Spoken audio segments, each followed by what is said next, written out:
Mi nombre es Carmen y en esta sesión vamos a hablar sobre mujeres, violencia y conflicto armado. Yo he tenido experiencia en temas de seguridad pública y bueno, también he enfocado estos últimos meses y años al el estudio sobre, para tratar de entender cómo estas intersecciones entre estos tres grandes temas. Entonces, esta sesión estará dividida en cuatro grandes partes, ¿no? La primera sería por qué es importante entender la violencia y el conflicto y la seguridad también desde un enfoque de perspectiva de género. Después pasaremos a entender que esta separación entre lo público y lo privado, que se hace mucho en temas de violencia doméstica y estos temas de género, ¿por qué se vuelve como un tanto ambiguo y resulta insuficiente, ¿no? Entonces, hablaremos un poco sobre cuál es el rol de las mujeres en situaciones de violencia y conflicto, y también tocaremos el tema de interseccionalidad. Creo que no se puede hablar de feminismos y de género si no se habla de estas intersecciones entre el género, la clase, la raza, alguna discapacidad, entre otros elementos o características. Y por último, también el rol de los hombres, de las masculinidades y de la militarización, ¿no? Para entender un poco cómo es necesario involucrar como todas estas perspectivas para tener una definición de seguridad y conflicto un poco más amplia. Entonces, voy a empezar un poco desde las definiciones más tradicionales. No quiero que nos enfrasquemos en estas definiciones, solamente es como para entender a grandes rasgos de qué estoy hablando, ¿no? Entonces, lo dividí en dos grandes partes, sería la privada y la pública. Entonces, eh, la privada sería un conflicto no estatal donde no hay ninguna intervención del Estado o del gobierno y que provoca al menos 25 muertes relacionadas con combates en un año, es decir, entre dos grupos armados organizados civiles. Y la pública, aquí sí hay una violencia unilateral ejercida desde el Estado hasta la población civil que provoca también al menos 25 muertes en un año. Entonces, esta cifra de 25 muertes es una cifra que la academia decidió estandarizar para que una vez que un país o un estado rebase estas 25 muertes en un año, pues empiezan a levantar ciertas banderas rojas, ¿no? Y empieza como a haber como más atención hacia estos países para entender pues qué está pasando, ¿no? Pero bueno, no es mucho más que eso. Entonces, están estas definiciones como más tradicionales, eh, pero pues entonces también entonces aquí viene la perspectiva de género, ¿no? O las perspectivas más feministas, que dicen que esto pues realmente no es suficiente, ¿no? Siempre los temas de seguridad se han visto desde una perspectiva bastante masculina. Em, y justamente, ¿no? Las políticas públicas y los enfoques de seguridad suelen diseñarse desde una visión neutral. Sin embargo, pocas veces es neutral, ¿no? Y quizá no debería de ser neutral, ¿no? Porque justamente estas políticas públicas afectan de manera muy distinta a mujeres, hombres y diversidades sexuales. Entonces, nada más también otra aclaración. Todo esto voy a estar hablando en temas binarios, eh, pero pues sabemos que no es así, ¿no? Realmente hay un abanico mucho más amplio y hay muchas más intersecciones que deben ser estudiadas, ¿no? Sin embargo, solamente para que no se vuelva un tema muy complejo y de nunca acabar, em, lo voy a dividir solamente para este momento entre mujeres y hombres nada más. Entonces, un ejemplo bastante sencillo y bastante cotidiano es una calle oscura, ¿no? Una calle oscura no representa los mismos temores y riesgos reales para una mujer y para un hombre, ¿no? Quizá para ambos sea el riesgo de ser asaltados o robados. Pero cuando se mete el tema de género, pues también existe adicionalmente el riesgo de que una mujer sea violada o que sea incluso asesinada, ¿no? Entonces, esto es como un ejemplo bastante sencillo y bastante cotidiano, que permite hacer esta distinción entre géneros y entender cómo impacta de manera diferente, ¿no? Entonces, esto ya sucede en términos de paz, ¿no? En términos donde no existe una guerra formal. Sin embargo, en contextos de conflicto armado y de altos niveles de violencia, y también quiero que entendamos al conflicto armado también como, no solamente como una guerra formal o como una guerra civil formal, sino, y esto es algo que conocemos bastante en Latinoamérica, en contextos latinos, eh, no tiene que haber una guerra para que estemos eh, en un constante contexto violento, ¿no? Em, entonces, em, de por sí, estas políticas públicas se viven de manera diferente para los hombres y las mujeres, pero en contextos violentos se agudizan muchísimo más, ¿no? Un ejemplo de esto es, por ejemplo, la esclavitud sexual. Cuando existen algún conflicto armado, las mujeres son todavía más utilizadas como objetos sexuales, ya sea para cubrir, bueno, para ser utilizadas para los soldados, pero también en la cotidianeidad, ¿no? Realmente como no existe un Estado de Derecho fuerte en temas, en contextos de guerra, pues los temas de violaciones y pues, cosas realmente terribles en temas de violencia sexual se agudizan muchísimo más y los números incrementan muchísimo más, ¿no? Eh, También otro ejemplo es el estigma a las mujeres que estuvieron en combate y que fueron soldados, ¿no? Una vez que se termina la guerra o el conflicto, cuando las mujeres regresan y se tratan de reintegrar a su vida y a la sociedad, ellas reciben muchos más estigmas que los hombres, ¿no? Al ser pues, soldados. Un ejemplo también, eh, y que también se acerca mucho más a los conflictos, perdón, al contexto latino, son las madres buscadoras en México, ¿no? Son grupos de mujeres, principalmente de madres, que debido a un alto número de desapariciones forzadas en el país, en México, y a la falta de atención por parte del Estado, eh, estas mujeres se han reunido y colectivamente han ellas salido a las calles a buscar a sus familiares, a sus hijas, hijos. em, Y pues han encontrado un gran número de fosas clandestinas y de restos humanos. Y bueno, se ha generado todo un movimiento enorme. Desafortunadamente, pues son muchísimos los casos de desapariciones forzadas. Em, y son estas mujeres que han cambiado prácticamente toda su realidad y toda su vida para enfrentarse a este contexto que es pues causado principalmente por la falta de capacidad estatal, de empatía estatal también, y pues por el narcotráfico, ¿no?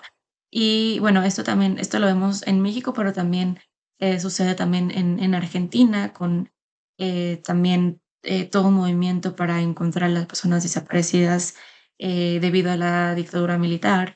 También, bueno, esto es algo que en Latinoamérica conocemos bastante bien y todas estas son también consecuencias de justo no solamente de guerras, sino también de quizá los regímenes, principalmente militares, que ha tenido históricamente Latinoamérica, ¿no? Entonces, esto es también otro ejemplo de cómo estos contextos cambian para las mujeres debido y como consecuencia de los altos niveles de violencia. Y justamente Cynthia Cockburn ha estudiado esto y ella habla de las diferentes percepciones de cómo los conflictos se diferencian por género. Y ella habla de una continuidad de violencia basada en el género. Es decir, ha habido como bastantes estudios que comprueban que una vez que la guerra termina y que hay acuerdos de paz, los hombres dicen que, en efecto, la guerra terminó y que pues ya no viven en un estado de conflicto, ¿no? Sin embargo, cuando esta misma pregunta se la hacen a las mujeres, ellas siguen diciendo que el conflicto continúa, ¿no? Y que ellas no han pasado en nuestra transición de conflicto a paz. Em, entonces es lo que esta autora llama como una continuidad de violencia basada en el género, donde este, esta percepción de guerra se traslada del campo de batalla a los hogares y a la cama en el caso de las mujeres. Entonces realmente no hay una paz que se alcance para la vida de las mujeres. Y bueno, aquí también entra el tema de esta separación de lo público versus lo privado, porque se tiene como este entendimiento general de que la violencia doméstica es un tema a puerta cerrada, ¿no? Que sucede al interior de los hogares y que por lo tanto, pues ni siquiera los vecinos ni el Estado debe como tener mucha interferencia en lo que sucede dentro de los hogares. Sin embargo, al ser una cosa sistemática y de suma violencia, debería ser tratado como un tema público, ¿no? Otro tema que también tiene como mucho que ver en esto es que al terminar la guerra, las mujeres son instadas a tener hijos, pues los países necesitan fuerza laboral y generar población. Esto es algo pues que también se ve mucho después de las guerras. Las mujeres se ven eh, instadas o, no decir en muchos casos también forzadas a tener hijos a pesar de que esta es una decisión que debería de ser privada, ¿no? De saber si quieres tener hijos y si sí, pues cuántos. Eh, Sin embargo, aquí hay una interferencia del Estado para que las mujeres sigan procreando, ¿no? Entonces, esta línea entre lo público y lo privado también se vuelve bastante difusa y bastante conveniente también para los gobiernos, ¿no? Em, Esta autora también lo, lo lo conceptualiza de manera muy práctica en esta frase, ¿no? Como la guerra como violencia cotidiana y la violencia cotidiana como guerra. Es decir, como esta continuidad de violencia se vuelve como que las mujeres están en un constante, em, viven en una constante guerra, ¿no? A pesar de que la guerra formal termine, ellas siguen percibiendo la misma violencia, ¿no? Incluso a veces más.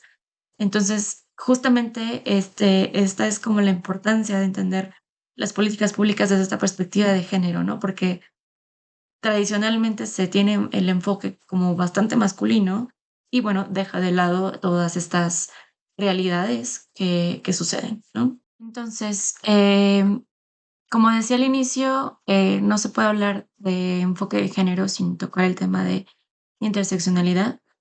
Em, Esto es un gran tema, es un tema enorme, pero tomado desde el contexto de un conflicto armado o un contexto de violencia, lo quise separar en dos partes, en efectos inmediatos y en efectos a largo y mediano plazo.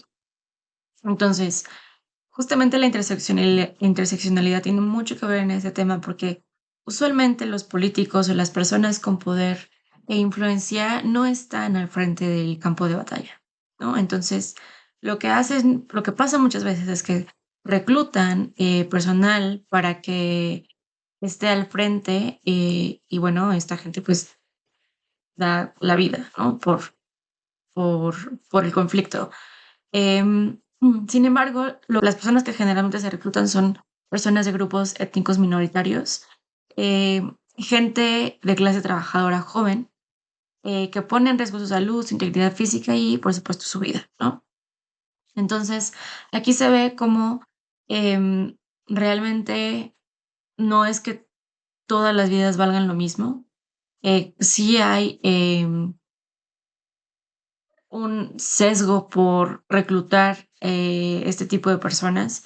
No es que los políticos ellos mismos estén al frente, ¿no? Entonces aquí se ve mucho la interseccionalidad. Y bueno, la interseccionalidad también se ve afectada en los efectos a largo y mediano plazo. Eh, un ejemplo de esto son los presupuestos gubernamentales. Entonces, cuando un país se encuentra en un contexto de conflicto armado, pues obviamente se prioriza eso y se le da mucho más presupuesto a la milicia, ¿no? Por ejemplo. Y este aumento en el presupuesto de la milicia afecta directamente a las bolsas de salud, de educación y todo este sistema de cuidados que tradicionalmente las mujeres son como las principales cuidadoras de la familia, ¿no? Entonces, estas políticas también afectan de manera desproporcional a mujeres y en general grupos vulnerados. Em, y por eso también es bien importante tenerlo en cuenta a la hora de de diseñar las políticas públicas, ya que pues también como efecto inmediato y como efecto a largo y mediano plazo, pues también afecta de manera diferente a mujeres, hombres, pero en general a cualquier grupo vulnerado, ¿no? Y también nuevamente se agudizan muchísimo más las problemáticas, más que en un contexto de paz.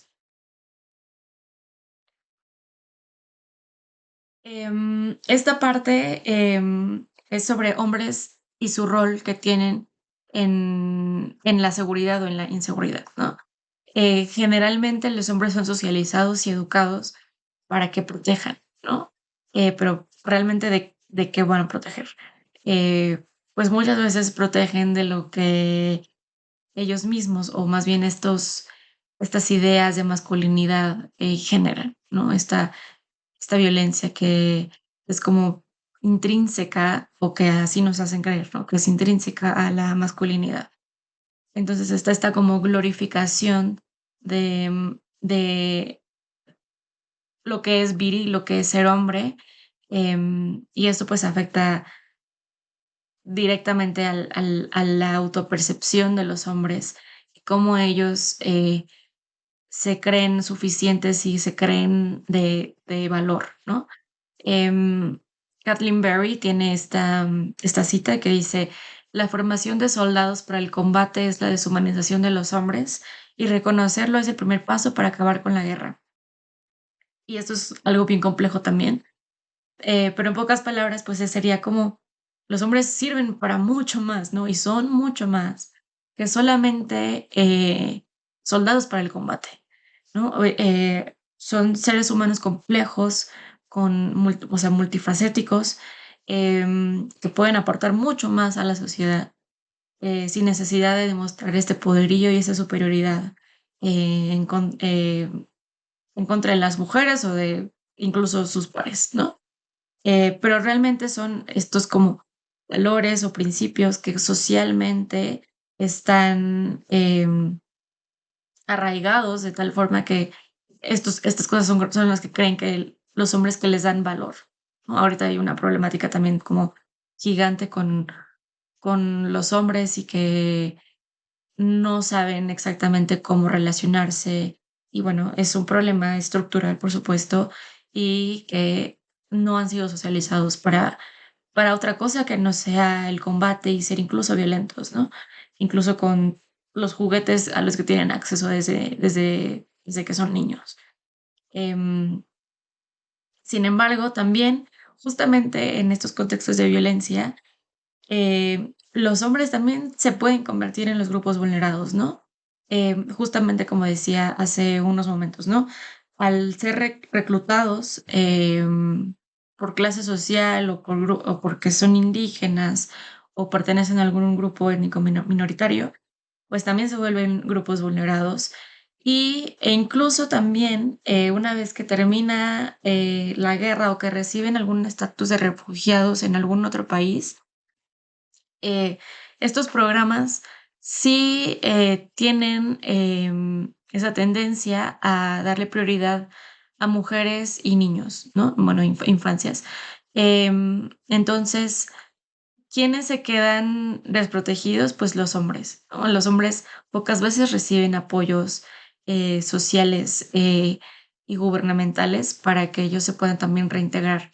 Entonces, incluso ellos y o sea, las estructuras sociales hacen que incluso como en los hombres que usualmente están como encima, también tomen una posición de grupos vulnerados. Y también es importante mirar cuáles son las necesidades y cómo se pueden evitar o prevenir, pues que se sigan fomentando esos estereotipos de género que son bastante violentos. y, bueno, también conductas, una vez que se reintegran a la sociedad. Em, Esto también, además de la guerra, o de una guerra civil, también en Latinoamérica también lo vemos, este paralelismo entre los militares, pero también con la narcocultura.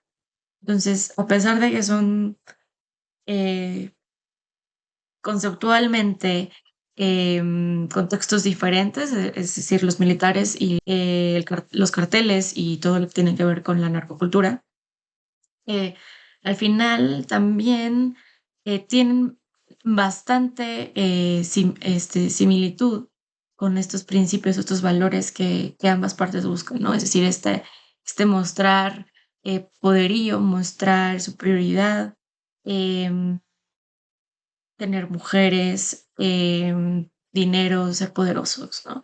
Entonces, estos elementos son bastante similares en ambas, estructuras y bueno, solamente lo traigo a la mesa porque, pues, es algo que también en Latinoamérica quizás con lo que más estamos, viviendo, ¿no? En muchos países de Latinoamérica tienen, em consecuencias del narcotráfico y esta, narcocultura o este reconocimiento e incluso, eh, esto se vuelve algo, em, pues, que los jóvenes, las adolescentes, quieren tener, ¿no? Se vuelve algo aspiracional. Eh, entonces, están estas variaciones, pero que realmente tienen muchas similitudes. Y que, bueno, son también muy interesantes de estudiar y de, pues, entender. Entonces, creo que hay muchas preguntas que nos podemos hacer a lo largo de todos estos conceptos que hemos revisado, eh, pero principalmente, o uno de los más básicos, es esta redefinición de seguridad, ¿no? Pues, sobre todo porque es algo que también, nuevamente, se ve mucho desde el enfoque de lo masculino y, pues, como decía, ¿no? Si una guerra formalmente se termina, pues, como que las políticas públicas cesan un poco en respuesta a la guerra, y realmente no debería de ser así, porque realmente hay muchas secuelas, hay muchas consecuencias de la guerra y de los conflictos armados y de la violencia, ¿no? Entonces, creo que vale mucho la pena cuestionarnos qué tipo de paz y para quién, sí, quién se está beneficiando de esa paz, ¿no? Y qué paz. Em, y sobre todo, cómo se puede garantizar la seguridad de todas las partes combatientes y qué significa realmente la seguridad, ¿no? También ha habido muchos movimientos feministas que intervienen en estos conceptos y, bueno, también muchas luchas. Em, y, por ejemplo, Ann Tigner, menciona que la seguridad debería de ser como desde una perspectiva mucho más humanista, como la ausencia de violencia, ya sea militar, económica o sexual. Esto pues ya incluye un abanico un poco más amplio, ¿no? De estas definiciones iniciales que veíamos al inicio de la sesión. Em, y pues creo que al final es eso, ¿no? Eh, Tratar de estar constantemente cuestionando y redefiniendo conceptos y entender otras realidades, em, para al final, pues también crear y diseñar políticas públicas, leyes, intervenciones, incluso pues también desde la academia, y no invisibilizar estas realidades, ¿no? Que realmente suceden todo el tiempo, solamente pues que han sido dejadas de lado, ¿no?